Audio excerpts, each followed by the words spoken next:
Good morning बच्चों, मैं जितेंद्र कुमार शर्मा आपका स्वागत करता हूं आज की कक्षा में। आज की कक्षा में बच्चों हम पढ़ने वाले हैं कक्षा 4 की पर्यावरण अध्ययन की पुस्तक अपना परिवेश का तीसरा अध्याय, जिसका नाम है कैसे जाने हम।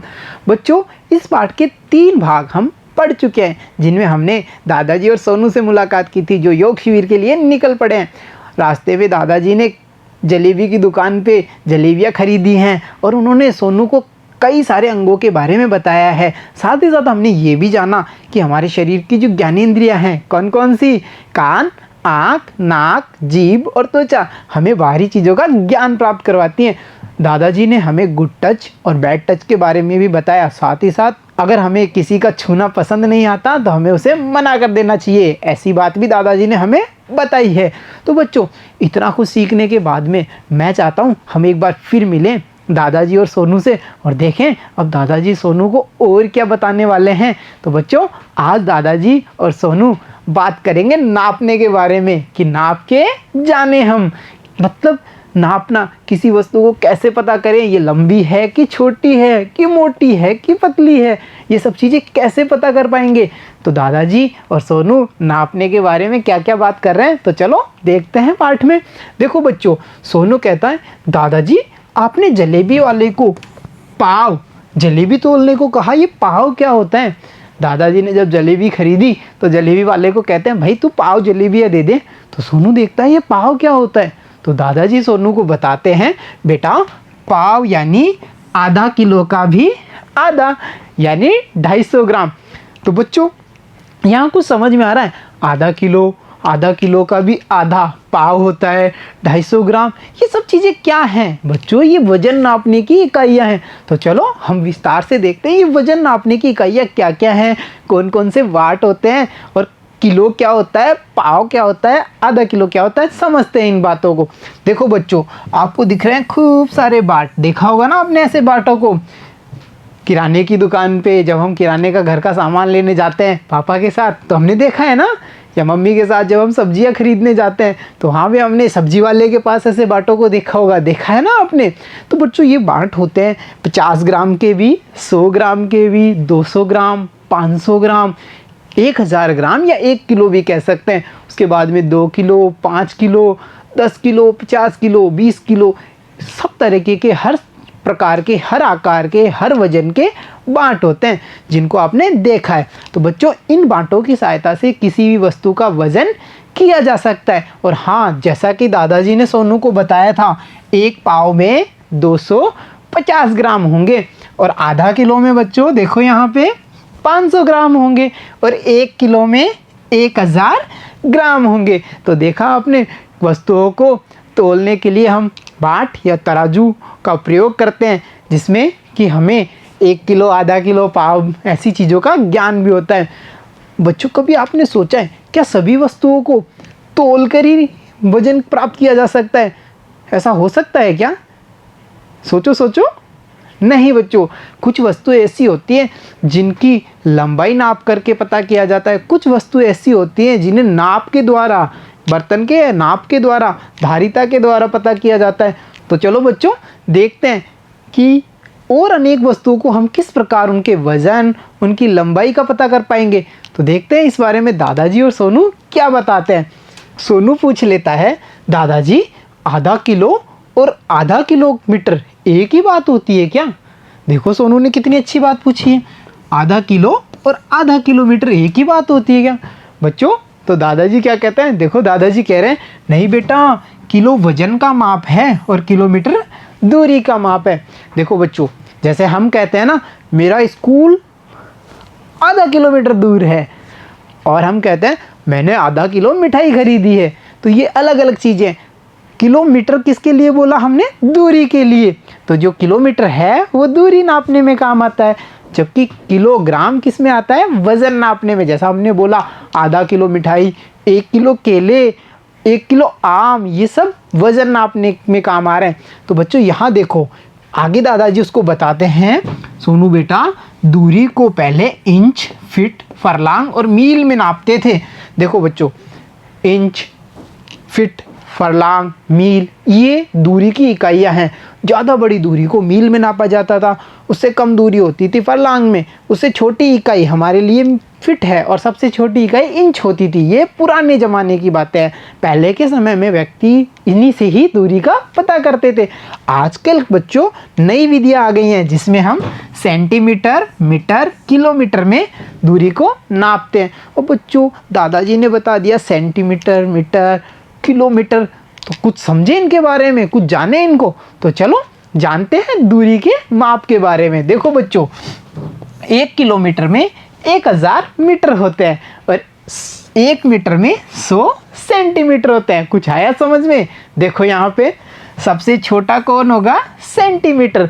और सेंटीमीटर मिलकर के क्या बनाते हैं? मीटर। और जब मीटर मिल जाते हैं तो मीटर मिलकर के किलोमीटर बनाते हैं। तो आया कुछ समझ में? दूरी की सबसे छोटी इकाई सेंटीमीटर होगी और दूरी नापने की सबसे बड़ी इकाई किलोमीटर होगी। और बच्चों यहाँ जो इमेज आपको दिख रही है उसको देखो ध्यान से। इसको देखा है ना आपने कई बार? सड़क नापने वाले या मकानों की लंबाई चौड़ाई नापने वाले, इन सब के पास में आपने देखा होगा ना इसको। ये क्या है? ये है दूरी नापने का फीता, जिसकी सहायता से हम किसी भी दूरी को नाप सकते हैं। चलो बच्चों, हमने जाना दूरी को। दादाजी ने हमें वजन नापना, दूरी नापना तो सिखा दिया, पर क्या समय को भी नापा जा सकता है? सोचा है कभी? तो हाँ बच्चों, समय का पता हमें कैसे चलता है? टिक टिक टिक टिक टिक कौन करती है? बिल्कुल बढ़िया, घड़ी। घड़ी हमें समय का ज्ञान कराती है। तो देखो समय में कौन कौन सी इकाइयाँ होती हैं, इनको थोड़ा जानते हैं। बच्चों देखो, एक वर्ष में 12 महीने होते हैं, जैसे जनवरी, फरवरी, मार्च, अप्रैल, मई, जून, जुलाई, अगस्त, सितंबर, अक्टूबर, नवंबर और दिसंबर। ये 12 महीनों के नाम है ना। ये 12 महीने मिलकर के एक वर्ष बनाते हैं। और बच्चों एक महीने में कितने दिन होते हैं? सोचो सोचो। अरे हाँ, सोचा ना सबने? किसी महीने में 30 दिन होते हैं, किसी में 31 दिन होते हैं। और हाँ, फरवरी में सबसे कम दिन होते हैं। किसी साल में फरवरी में 28 दिन और किसी साल में फरवरी में 29 दिन भी होते हैं। देखा है ना आपने? और अगर नहीं देखा तो सब बच्चे कैलेंडर उठाएंगे और उसमें देखेंगे कि हर महीने में कितने कितने दिन हैं, कौन सा महीना 30 दिन का है, कौन सा 31 दिन का, और इस बार फरवरी में कितने दिन हैं ये भी पता करेंगे। बच्चों आगे हम देखते हैं, एक दिन में 24 घंटे होते हैं ना, दिन रात को मिला के 24 घंटे। और बच्चों एक घंटे में 60 मिनट होती है। यहाँ देखो, एक घंटे में 60 मिनट होती है। और एक मिनट में कितने सेकंड होंगे? एक मिनट में 60 सेकंड होते हैं। तो देखा बच्चों आपने, यहाँ पे सेकंड मिलकर के मिनट बनाती हैं, मिनट मिलके घंटे, और घंटे मिलकर के दिन, और दिन मिलकर के महीने, और महीने मिलकर के साल बनाते हैं। ये सब हमें समय का ज्ञान करवाते हैं। तो बच्चों हमने दूरी का मात्रक भी देख लिया, दूरी को कैसे मापेंगे हमने ये भी जाना, समय का पता कैसे करते हैं, और हमें दादाजी ने ये बताया कि वजन को कैसे पता किया जाता है। तो बच्चों कभी आपने देखा है, आपको जो दूध वाला आता है दूध देने, पौष्टिक पौष्टिक दूध सब पीते हैं ना, तो वो दूध वाला तराजू लेके आता है? नहीं लाता ना। तो दूध या दूध की जैसी जो लिक्विड चीज़ें हैं, पानी की जैसी तरल चीज़ें, उनको हम किससे नाप सकते हैं? उनका हमें वजन या उनकी धारिता का कैसे पता चलेगा? सोचा है कभी? तो चलो पता करते हैं तरल पदार्थों की माप के बारे में। यहाँ देखो बच्चों, दिख रहा है सबको?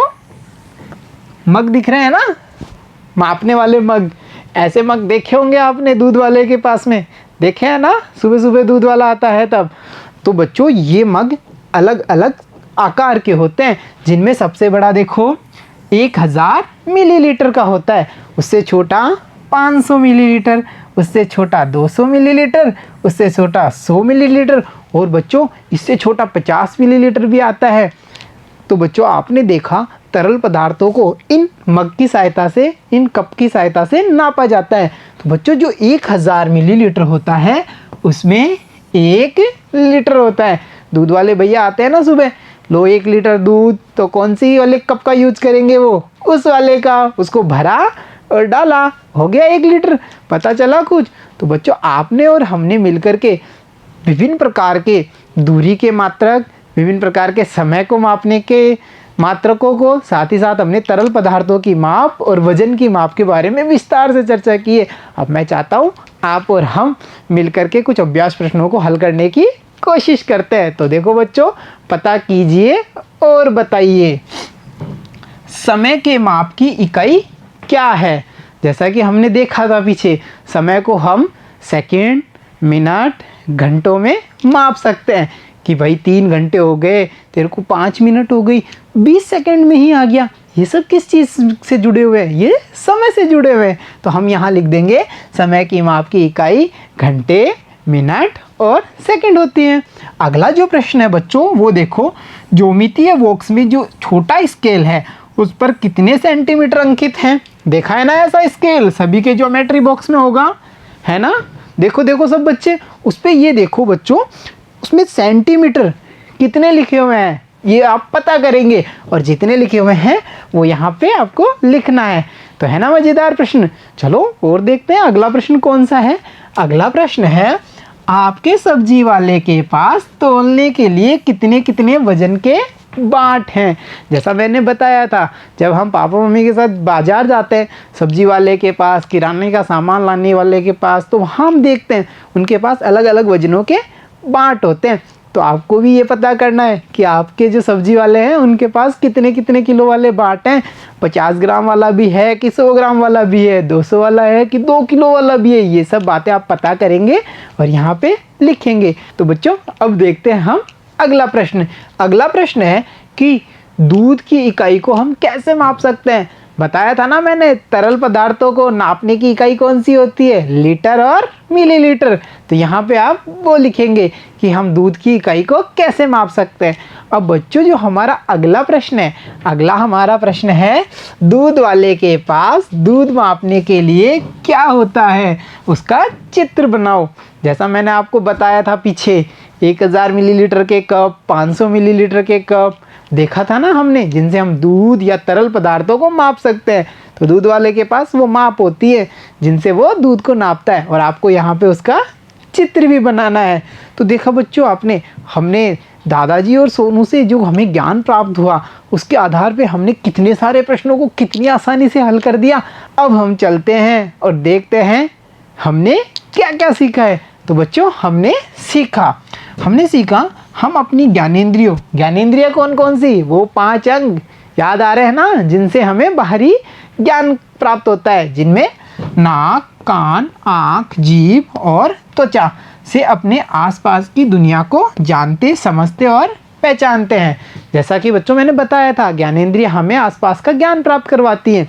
अगला जो हमने सीखा वो है, हमें स्वयं के बारे में सजग रहना चाहिए और अपनी ज्ञानेंद्रियों को साफ रखना चाहिए। बिल्कुल, मैंने बताया था ना, हमें ज्ञानेंद्रियों की स्वच्छता को लेकर के कौन कौन सी बातें ध्यान में रखनी है। कान में नुकीली वस्तुएं नहीं करनी, वो सब बातें हमें ध्यान रखनी है। आगे हमने सीखा, अगर हमें किसी का छूना अच्छा न लगे तो हमें उसे स्पष्ट रूप से मना कर देना चाहिए। और घर वालों को बच्चों विशेष रूप से ये ध्यान देंगे सभी बच्चे, और अपने घर वालों को ज़रूर बता देना चाहिए। अगर कोई व्यक्ति आपको बैड टच करता है तो आपको अपने घर वालों को ज़रूर से बताना है। ये बात भी हमने सीखी थी। इसके अलावा बच्चों हमने सीखा, किसी वस्तु विषय की मात्रात्मक जानकारी के लिए हम माप की इकाइयों का प्रयोग करते हैं। जैसा हमने देखा था, समय को कैसे मापेंगे, वस्तुओं के वजन को कैसे देखेंगे, दूरी का कौन सा मात्रक होगा, और साथ ही साथ हमने ये जाना कि तरल पदार्थों को कैसे मापेंगे। तो जैसे हमने देखा था ना, समय के लिए सेकेंड, मिनट, घंटे, दिन, वर्ष आदि, और दूरी के लिए हमने सेंटीमीटर, मीटर, किलोमीटर, और तरल पदार्थों के लिए लीटर, और वजन के लिए हमने ग्राम और किलोग्राम के बारे में जानकारी प्राप्त की थी। तो देखा बच्चों आपने, आज के इस अध्याय से हमने कितना सारा ज्ञान प्राप्त किया, और हम इस ज्ञान के आधार पे अब वजन, दूरी, तरल पदार्थों के मात्रक, इन सब के बारे में काफ़ी कुछ जान चुके हैं। तो बच्चों मैं चाहता हूँ आप और हम मिलकर के अब और कुछ अभ्यास प्रश्नों को हल करने की कोशिश करते हैं। तो अब है बच्चों जाना समझा, अब बताइए। तो देखो बच्चों, हमारे शरीर में कितनी ज्ञानेंद्रियां हैं, नाम लिखिए। तो इस प्रश्न का उत्तर मैं सोचता हूँ अब सब बच्चे दे सकते हैं ना, हमने सीख लिया है। हमारे शरीर में 5 ज्ञानेंद्रियां हैं और उनके नाम कान, आँख, नाक, जीभ, त्वचा, वो अपन को यहाँ पे लिखने हैं। अगला जो प्रश्न है बच्चों, विशेष योग्य जन के प्रति हमारा व्यवहार कैसा होना चाहिए। देखो बच्चों, विशेष योग्य जन वो होते हैं जिनमें किसी कारण से शारीरिक अक्षमताएं उत्पन्न हो जाती हैं। जैसे दादाजी देख नहीं पा रहे थे, या हमने पढ़ा था अरणी के परिवार में, याद आया, अरणी पैर में तकलीफ होने के कारण चल नहीं पाती थी। ऐसे व्यक्तियों के साथ हमारा व्यवहार कैसा होना चाहिए, हमें उनसे सहानुभूति रखनी चाहिए, उन्हें बेवजह तंग नहीं करना चाहिए और साथ ही साथ उनकी यथासंभव मदद करनी चाहिए। तो ये हमें विशेष योग्य जनों के प्रति व्यवहार करते समय ध्यान में रखने वाली बातें हैं। तो बच्चों, अब देखते हैं आज की शिक्षा, और आज की शिक्षा है शारीरिक व भावनात्मक सुरक्षा हर बच्चे का अधिकार। यानी हर बच्चे को शारीरिक रूप से और भावनात्मक रूप से सुरक्षित रहने का पूरा अधिकार है। तो प्यारे बच्चों, आज की इस कक्षा में इतना ही। मिलता हूँ आपसे अगली कक्षा में, तब तक के लिए धन्यवाद बच्चों।